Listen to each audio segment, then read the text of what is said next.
Hello বন্ধুরা, সবাই কেমন আছো? আশা করি সবাই ভালো আছো। আজ একটি নতুন ব্লগ নিয়ে চলে এসেছি। বাকিটা আমি কালকে বলবো। শরীর খুব ক্লান্ত, ঘুমিয়ে পুরো অফিস করে এসেছি। দেখো বন্ধুরা, সকাল 6:30 বাজে।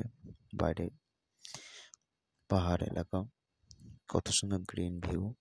হ্যাঁ, কালকে যেটা বলা হয়নি সেটা হলো আমি যাবো একটা স্পেশাল কারণ আছে।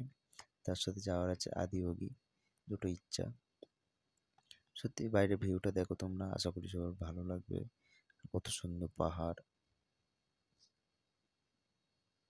দূরের পাহাড়টা দেখো, খুবই ভালো। হালকা হালকা উপরে কুয়াশা কুয়াশা ভাব আছে। মেঘলা, আবহাওয়াটাও মেঘলা ছিল, যদিও করছে উড়িষ্যার মধ্যে। এটি আপনারা মনে হয় ব্যাঙ্গালোরে গেলে আশা করি অনেকেই দেখেছেন এই সৌন্দর্যটা। আর একটু দেখবেন ব্রিজ, যখন ব্রিজের থেকে জলটা দেখুন কত সুন্দর, ইট দেওয়ার মতন জলের কালারটা, ভালো লাগছিল বেশ।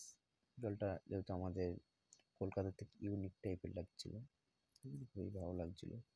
আর অ্যাটলিস্ট পুরো গ্রিন, দেখো সাইডে সব গ্রিন পাহাড়। এটা পড়ছে অন্ধ্রপ্রদেশের মধ্যে, ঠিক আছে। অন্ধ্রপ্রদেশের বাড়িঘরগুলো সত্যি স্টাইলটা খুবই সুন্দর লাগছিল। আবার একটা দেখলাম সব যত সিঁড়িগুলো আছে সব বাইরের দিকে, খুবই ভালো লাগেছে।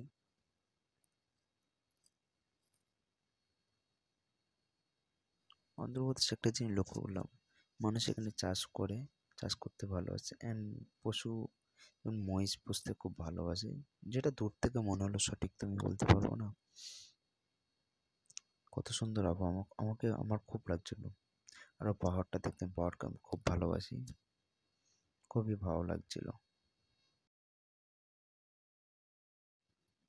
কিছু কেক টিফিন করার পরে চলে এলাম বাইরে। এখন বাজে 11টা। বাইরে ফের পাহাড় ভিডিওটা দেখুন, পাহাড়গুলো কত সুন্দর লাগছে দূর থেকে। ট্রেনটা যদি একটু লেট ছিল, তারপর আমার অফিসে যে একজন পার্টনার ছিল সে খুবই ভালো ছিল, যদিও তার বাড়ি ব্যাঙ্গালোরে, মানে কৃষ্ণরাজাপুরমেই বাড়ি। গেছে, আমার সাথে পরিচয় হয়ে গেছিল তার। এখন বাজে দুপুর 1টা। লাঞ্চ করে নেওয়ার পরে ট্রেনে আমি কিছু খাইনি, জাস্ট বাড়ি থেকে যা এনেছিলাম স্ন্যাক্স ওখানেই খেয়ে চালিয়ে নিয়েছি।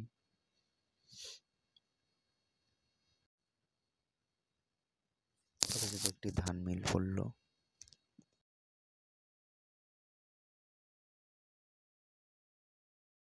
এটা কোন ব্রিজ সবাই জানে, এই ব্রিজটা পার করতে অনেকটাই সময় লেগেছিল আমাদের।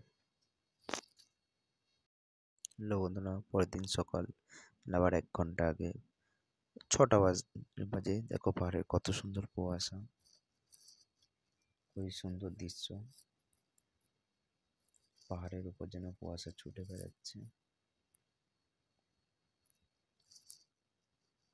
আর কিছুক্ষণ পরে পরে লেগে দেবো, আমি লাভবো কৃষ্ণরাজাপুরমে। তারপর ওখান থেকে যাবো একটা বন্ধুর কাছে। তারপরের দিন আমরা বেরোবো আদিয়োগীর জন্যে। দেখা যাক